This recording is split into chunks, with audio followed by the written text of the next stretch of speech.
And just like that, just when I thought that this watch cannot get any better or any more fun or any cooler than what it is, it just did. This morning when I went on Instagram and I saw Longines' new post, I thought it was a new watch. And then I realized that it was a redesign of the Longines Hydroconquest. And my first thoughts were positive. I really liked the watch. It looked awesome. And I could not notice that the new Hydroconquest is now a GMT. Now the Hydroconquest was released in 2007, and it was this contemporary, modern, professional diver at an affordable price. That's what the Hydroconquest was. The new GMT is very interesting. It's very different. I'm not gonna say it's better, but it's definitely fun.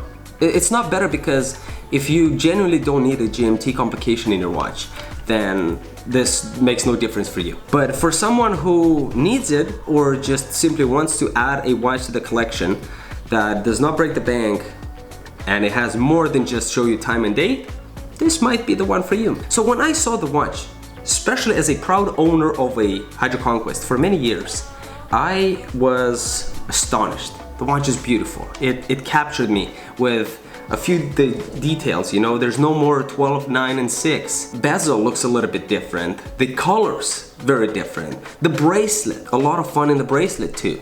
But there's one thing that absolutely, just seeing that watch being so gorgeous, when I noticed that one detail, it just all came crushing down. It just made me not want this watch anymore.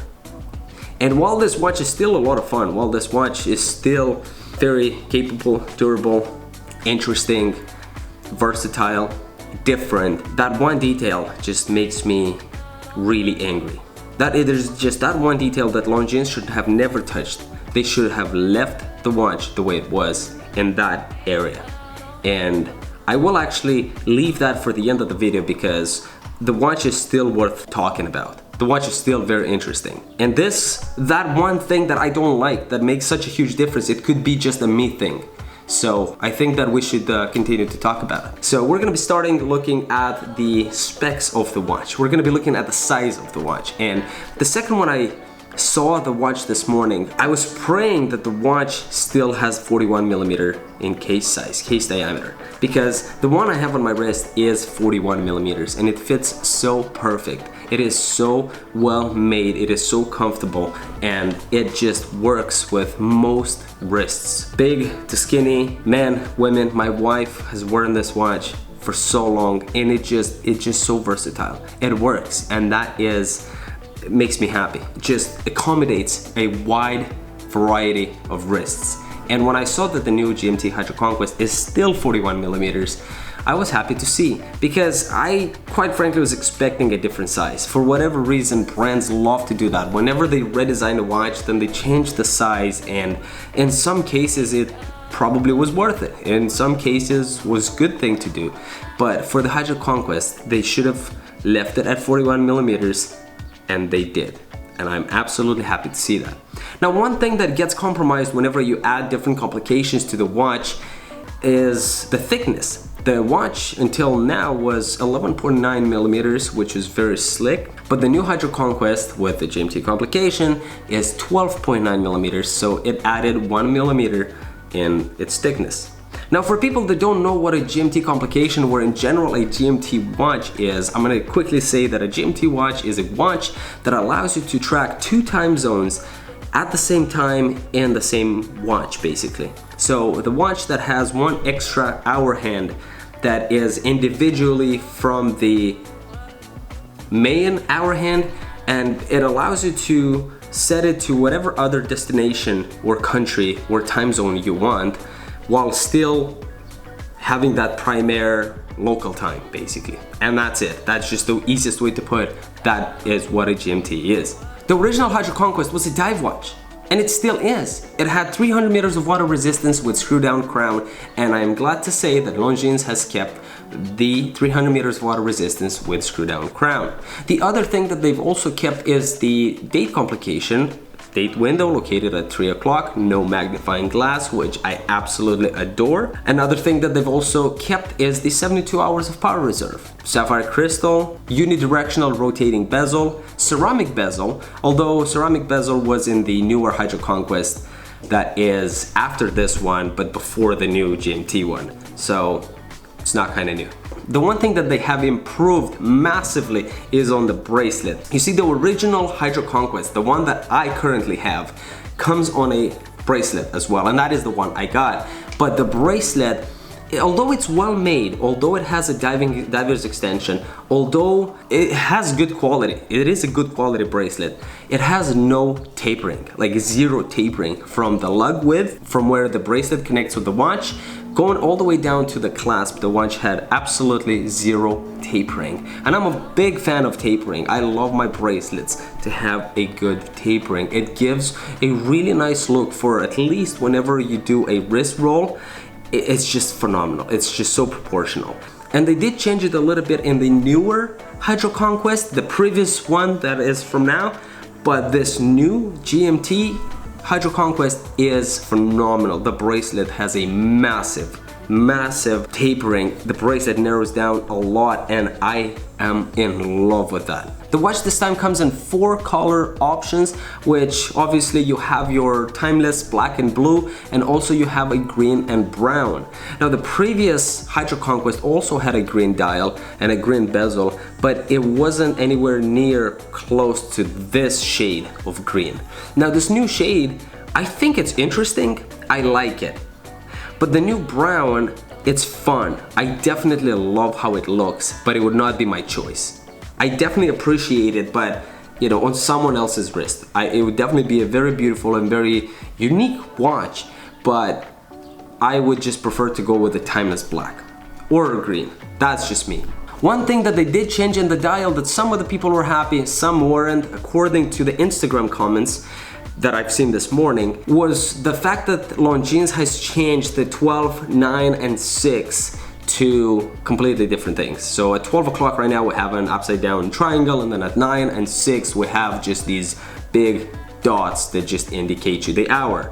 Now some of the people were not very happy before to see those massive 6, 9, and 12, but to me it was not a big deal. I've always loved that. To me it was very interesting. Again, I haven't really seen a diver watch before that has, you know, 3 o'clock is gone because it has a date window there, but then 6, 9, and 12 is just massive. It's pronounced. I like that. I didn't mind it. I never had an issue with it, but apparently there were people that had issue with it. So for those people, this issue got solved. Now I've seen in the comments a lot of the people that were angry about the fact that they've changed the 12, 9, and 6 to this nonsense. It was just so much simpler, and it's just so generic right now. And that is, I guess, to each their own, but this is another thing, at least I think it's a massive thing that they've done in the dial, that they've changed that. So to each their own, but I think it's great. I think it looks fun. If I was to do a redesign of this watch,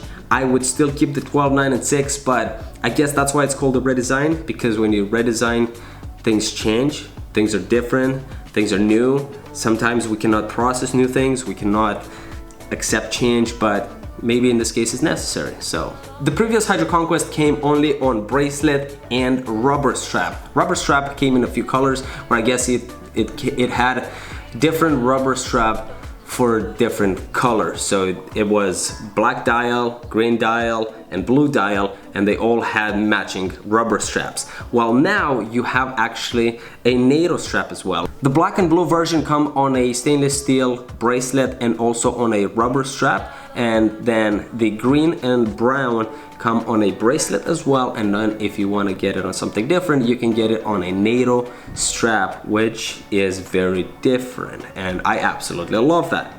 The watch still features an automatic movement, as you guys would expect from a watch like this, with the caliber L8 44.5. It's an in-house automatic with a GMT complication, 21 rubies, 25,200 VPH silicone balance spring anti-magnetic components, which, if to any of you nerds out there, or anyone that is basically like Nico Leonard that absolutely knows every watch by movement and reference caliber, then this is probably some useful information for you. At least for me, I could not give a shit. Now the last thing that I said that I will tell you guys, the thing that I don't like about the watch is the crown guards. When I look at these crown guards, I just want to cry.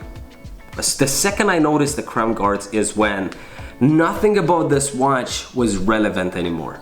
And like I said, this could be just a me thing, you know, you guys can just have no problem with it. But if you are to look at the old Hydroconquest, if you see the crown guards of the first Hydroconquest, it is beautiful. It is sharp and it is very different. And then the new one is just, they've rounded them up. They softened them up. And probably the thing that kills me the most is not that, you know, that now they're more round and soft and all that. It's that every other dive watch out there, almost, has these exact same crown guards. These Rolex Submariner crown guards are so overrated. I do not understand why watch brands copy them all the time. The Hydroconquest was so original with these crown guards. They were just so unique. I haven't seen any other watch with these super sharp, super just perfect, defined crown guards. And this new one, it's just, it kills me. I look at it and it's just, I'm angry that they've touched this was so key for the case of this watch. And I look at it now and it's just that another watch. It's just another Submariner looking watch. I can't get over it. You guys might think I'm crazy, might think I'm overreacting about it. I genuinely am broken to see this. It is so sad. It was one thing that was just so different. Did I say that already? It was just different. It's just different. Why? Why? Like now this watch from 30 feet away, you will think it's another, you will just confuse it. You will not know what this watch is. It will not stand out at all. It will just look like that plain, boring, generic, sub-looking watch. It just kills me to see it. It's great, don't get me wrong, I'm glad that they've added, you know, a GMT complication to this watch. I like it. I like what they've done to the dial. I think the watch is just perfect. I just, that one detail they shouldn't have touched. I don't know, you guys let me know down in the comments below, what do you think of this watch? If you guys like it. I like it, I really like it. I really like everything they did with it. I like the new colors, I like the dial, I like the bracelet. I like this whole new complication in the watch. I like everything about it. Everything they've changed, it just, every box, I'll take it. It's fine. It's good. I like the watch overall. Like I have no problems with it whatsoever. But this detail, let me know about this detail. What do you guys think? Should they have changed the crown guards or not? And I'm actually asking Brandon from Watch and Unwind. If you guys don't know the guy, I'll actually link his YouTube channel down in the comments below. But if you know the guy, I will ask Brandon, because he has a Hydroconquest as well, just like mine. What do you, Brandon, think of these new crown guards? Do you like them? I'm sad to see that. So with that being said, thanks so much for watching, guys. Like the video, subscribe to the channel if you haven't already, and make sure to comment down below again, what do you guys think? Is this watch, the crown guards, are they good or not? Am I overreacting? Let me know. I'll catch you in the next video. Take care.